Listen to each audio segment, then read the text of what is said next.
Oke, kita akan bincangkan 5.3 aktiviti perbincangan muka surat 42 buku proses, dan saya harap semua orang dah dapat buku proses. Oke, kita terus pada meiosis yang pertama. Meiosis pertama adalah dengan peringkat pertamanya adalah profasa 1, di mana kalau awak perhati kepada latihan yang A itu, yang pertama tu ialah ada berapa kromosom? 4 kromosom. Kromosom itu terdapat di mana, kelas? Ya, terdapat di dalam nukleus, dan nukleus itu terdapat di sitoplasma. Sebab itu ada 2 lapis nih. Okey. Kemudian ini sel induk mempunyai 4 kromosom yang sedang memendek dan juga menebal kerana bersedia untuk melakukan proses pembahagian sel.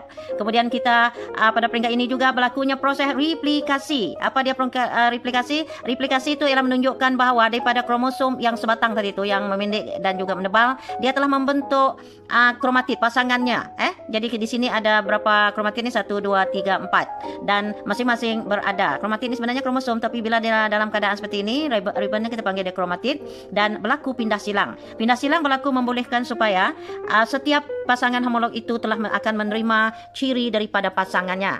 Selepas melakukan proses persilangan di antara pasangan homolog tadi, maka kromosom itu akan tersusun di khatulistiwa. Kromatid masing-masing akan tersusun di khatulistiwa pada peringkat metafasa 1, dan awak akan perhatikan gelendung mula terbentuk. Gentian gelendung mula terbentuk, okey, dan kromosom homolog tersusun di tengah khatulistiwa, di mana sentroma tidak apa. Sentroma itu sudah tidak ada, tidak ayat apa pun, tidak membahagi. Okey, kemudian kita terus kepada yang seterusnya. Masuk pada anafasa. Sebab selepas profasa, metafasa, pada peringkat anafasa, kromatid itu mula terpisah, ditarik oleh gentian gelendung ke kutub masing-masing. Gentian gelendung menarik kromosom supaya berpisah dan bergerak hujung kutub masing-masing yang bertentangan. Dan kita lihat pula seterusnya pada peringkat telofasa 1, berapa sel terbentuk sekarang ni?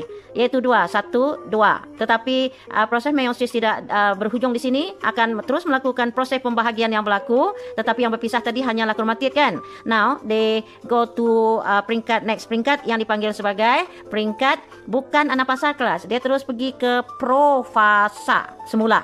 Mitosis dengan lagi profasa, di mana setiap kromatid itu akan memendek dan menebal. Okey, akan kelihatan dengan jelas, dan ada membran sitoplasma di situ. Okey, sekarang ni kalau kita perhatikan di sini bahawa 2 sel tadi yang terhasil pada telofasa 1 akan tersusun di khatulistiwa. Nama peringkat tu peringkat apa? Peringkat metafasa. Dia peringkat metafasa ni selalunya kromosom akan tersusun di khatulistiwa, tetapi gentian gelendung terbentuk. Kromosom tersusun di satah khatulistiwa. Kemudian meneruskan pembahagian yang dipanggil selepas metafasa ialah anafasa. Ini betul anafasa ni. Anafasa 2 ni apa yang berlaku? Setiap kromatid tadi kromatid kan, sekarang ni adalah kromatid itu telah terpisah dan ditarik oleh gelendung bagi kedua-dua sel ini, dan kita nampak dia balik kepada kromosom semula. Kromatid terpisah dan sel mula membahagi. Sel ini membahagi untuk kali keberapa? Ya, kali kedua. Nukleus juga membahagi kali kedua. Sebab itu meiosis berbeza dengan mitosis. Mitosis sekali membahagi, meiosis membahagi 2 kali. Dan pada peringkat telofasa yang terakhir untuk meiosis 2 ni, kita dapati berapa sel anak terhasil? 1 2 3 4. Berapa kromosom dia? Separuh dari sel induk. Setiapnya separuh. Dan kalau perhatikan ciri genetiknya tak sama, tak serupa. Jadi ini kan bagaimana sperma terhasil, sehingga apabila mak dan bapak kahwin, mak sama bapak sama tapi adik-beradik tak sama kan. Inilah sebab dia daripada yang awal tadi itu. Sebab meiosis merupakan proses menghasilkan gamet, iaitu sel pembiakan untuk haiwan dan juga tumbuhan. Kalau haiwan pada testis, pada bari, kalau tumbuhan pada pucuk dan juga akar. Jadi sekali lagi, meiosis merupakan proses pembahagian untuk menghasilkan sel pembiakan atau gamil pembiakan pada haiwan dan tumbuhan. Sekian.